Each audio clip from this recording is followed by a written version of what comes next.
में जो बैठे लोग वो झूठ बोल के, पाखंड करके, मक्कारी से और लोगों को गाय गोबर और हिंदू मुस्लिम की बात करते हैं। उन्होंने कोई महिलाओं से लेना देना नहीं, कोई छात्रों से लेना देना नहीं। उनको लड़ा के अंग्रेजों वाली पॉलिसी अगर कहा जाए तो कोई गलत नहीं होगा, वो लड़ा के सत्ता में बना रहना चाहते हैं। और हम चैलेंज दे के कहते हैं, अगर हम आपको लेके ओबीसी समाज आया था तो आपको उखाड़ के भी ओबीसी समाज भेज। बड़े बड़े जो ठेके और बड़े बड़े पद और बड़ी बड़ी हायर एजुकेशन के अंदर वो पहुंच चुके हैं।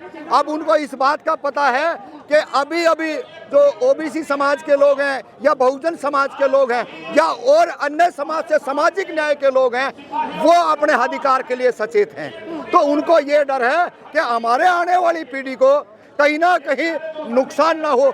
वो तो अपने घर की आग स्वयं बुझा रहे हैं। ये तो ओबीसी समाज ने सोचना है, ये तो इस देश की महिलाओं ने सोचना है, ये तो इस देश के आम यूथ ने सोचना है कि अपने अधिकार के लिए किसी भी हद तक जाना पड़े तो जाना चाहिए। कुर्बानी अगर देनी पड़ेगी तो हम देने के लिए तैयार बैठे।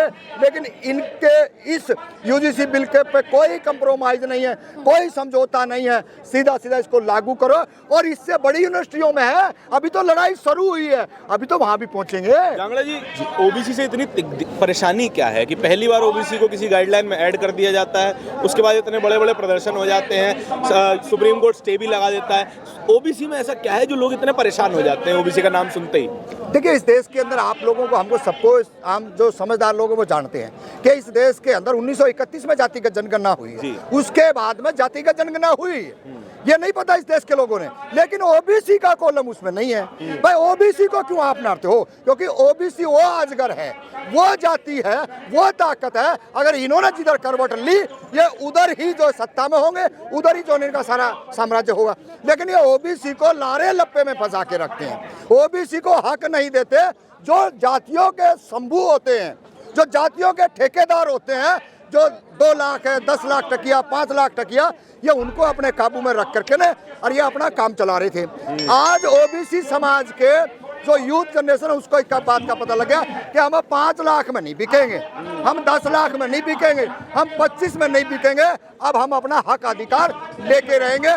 इसलिए ये ओबीसी समाज के आने वाली पढ़ी लिखी जो जनरेशन है उससे डर रहे हैं। और आज जो जैसे हमारे साथियों ने शहादत दी और जिनकी बदौलत ये बिल आया है, ये तो तमाम जो बच्चे ओबीसी समाज के गए हैं वो लिख रहे हैं, बोल रहे हैं, पढ़ रहे हैं। तब हम आपके माध्यम से जमीन तक इस आवाज को लेके जा रहे हैं कि ओबीसी समाज अब कहीं से नहीं डरेगा और ओबीसी समाज को बगल में रखा करते। अब वो बगल से इनके निकल चुका है, खिसक चुका है। लिखने पढ़ने बोलने की बात आप कर रहे हो, यूनिवर्सिटी जाएंगे, कॉलेज जाएंगे, IIT IIM जाएंगे, तब जाके ना ताकत आ पाएगी बोलने पढ़ने की। और अगर पहुंच भी गए तो वहाँ पे भेदभाव होता है। नहीं, उसी के खिलाफ तो लड़ाई है ना। जंग कहाँ जा रही है? जंग तो वहाँ अंदर घुसने की है, अधिकार लेने की है, और तो कोई बात ही नहीं है। भाई हम कैसे पढ़े हैं, कैसे हमने संघर्ष किया है, किस हालात में हमने वहां पहुंचाया है। इन निकम्मों ने तो 14 साल के अंदर बद से बदतर हालात कर दी। लाखों स्कूल जिसमें ओबीसी समाज के बच्चे पढ़ते थे, नाई, कमार, तेली, जोगी, कटरिया और अन्य जो जातियों के, वो स्कूल बंद करके हमारे ऊपर तलवार चलाने का काम किया। ये बात हम अच्छी खासी भाषा में समझते हैं। ये तो हमारे जो बच्चे जो उस टाइम 10, 12, +2 में थे, आज वो PhD कर रहे हैं, उन्होंने हमारे को बताया कि आप रोड पर रहिए, कॉलेज के अंदर हम इनको आप घेर लेंगे। तो ये भी इन्हीं के बनाए हुए जाल को हम काटने का काम कर रहे हैं और अंदर घुस के रहेंगे। जितना ये षड्यंत्र चाहे सुप्रीम कोर्ट से लगा लें, चाहे ये अन्य रोडों पे कुकर मुद्दों को बेच के लगा ले, लेकिन डरेंगे नहीं। हमने बहुत देखा है, 5-5, 10-10 लोगों को आप रोड पे ले आओ हो, और जिनको यूजीसी बिल के बारे में नहीं पता, उनके अधिकारों के बारे में नहीं जानकारी है, वो ज्ञापन दे रहे हैं। वो हमारे हकों पे जो ना वो क्या करते, वो सब पेड वर्कर है, वो पेड वर्कर है, सुनी नहीं जा रही है, वो पेड वर्कर है। और इस देश के अंदर जो तालिबानी मीडिया है, जो तालिबानी मीडिया है, वो उनको बढ़ चढ़ करके दिखाती है। वो इस कारवार को नहीं दिखाएगी। इस कारवार को आप जैसे सामाजिक न्याय के योद्धा और बहुजन समाज के चिंतक जो है वो दिखाएंगे, और उसी से हमारी ताकत है। जांगड़ा जी, दिल्ली में जिस तरह से महिलाएं लाइन में लग चुकी हैं पिंक टिकट को लेके, या फिर गैस सिलेंडर की लाइन में लगी हैं, आप किस तरह से देख रहे हैं? रेखा गुप्ता भी दिल्ली की CM है, महिला है वो। देखिए, इनको ना महिलाओं से लेना है, ना छात्रों से लेना है, ना इस देश के किसान और मजदूर से लेना है। इन्होंने शोषण करना है, चाहे वो कोई भी आपदा आ जाए या अवसर में बदलने का इनके पास जो फार्मूला है वो पूरी देश के सामने है। और जो हालात बद से बदतर इन्होंने आज दिल्ली की नहीं पूरे देश की कर रखी है। और खास करके हम दिल्ली में खड़े हैं तो दिल्ली में तो सिर फटा हुआ हो रहा है, महिलाएं लाइन में खड़ी हैं, छात्र स्कूल नहीं जा रहे हैं। अरे गैस सिलेंडर पहले आपने बढ़ाया क्यों, और बढ़ाया तो आप कम से कम उसको सुचारू रखते, ना तो आपने सुचारू रूप से लागू किया उसको, ना दे रहे और महंगाई कर दी। तो ये देश के अंदर अब बिल्कुल दिल्ली की जनता इस बीजेपी सरकार से और महिला मुख्यमंत्री से तंग आ चुकी है।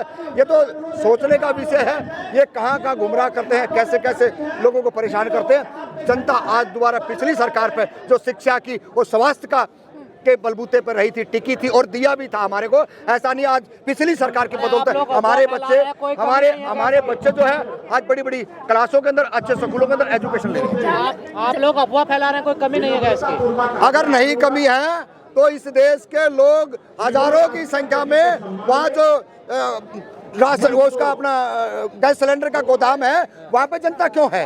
आप बीजेपी ने भेज रखे हैं क्या, या आरएसएस के लोग हैं? विपक्ष वाले लाइन कोई विपक्ष के नहीं है। विपक्ष के इस देश की सच्चाई को उजागर करना चाहते हैं कि इस देश के अंदर कोहरा मचा हुआ है और ये तालिबानी सरकार सूद नहीं ले रही है। हर बार जो इस देश में डंके की बात कहने वाला प्रधानमंत्री आज वो कहाँ गए हुए हैं? वो युद्ध रुकवाने वाली बात करने वाले अमेरिका के राष्ट्रपति आज वो कहाँ ईरान से मुंह छिपा के भागे हुए हैं। इस देश को समझना पड़ेगा। अब अमेरिका का भी नंबर आ लिया और हो सकता है अगर यही हालात रही, ये महामारी अगर बढ़ गई तो भारत देश के अंदर भी कोई सा भी देश युद्ध कर सकता है। ये भारत देश की जनता को समझ लेना चाहिए। जांगड़ा जी, रेखा गुप्ता पे भरोसा नहीं है, प्रधानमंत्री पे भरोसा नहीं है, तो भरोसा है किस पे आपको? हमने इस देश की जनता पे भरोसा है। इस देश की जनता तंग हो रही है। सत्ता में जो बैठे लोग वो झूठ बोल के पाखंड करके मक्कारी से और लोगों को गाय गोबर और हिंदू मुस्लिम की बात करते हैं। उन्होंने कोई महिलाओं से लेना देना नहीं, कोई छात्रों से लेना देना नहीं। उनको लड़ा के अंग्रेजों वाली पॉलिसी अगर कहा जाए तो कोई गलत नहीं होगा, वो लड़ा के सत्ता में बना रहना चाहते हैं। और हम चैलेंज दे के कहते हैं अगर हम आपको लेके ओबीसी समाज आया था तो आपको उखाड़ के भी ओबीसी समाज भेजेगा।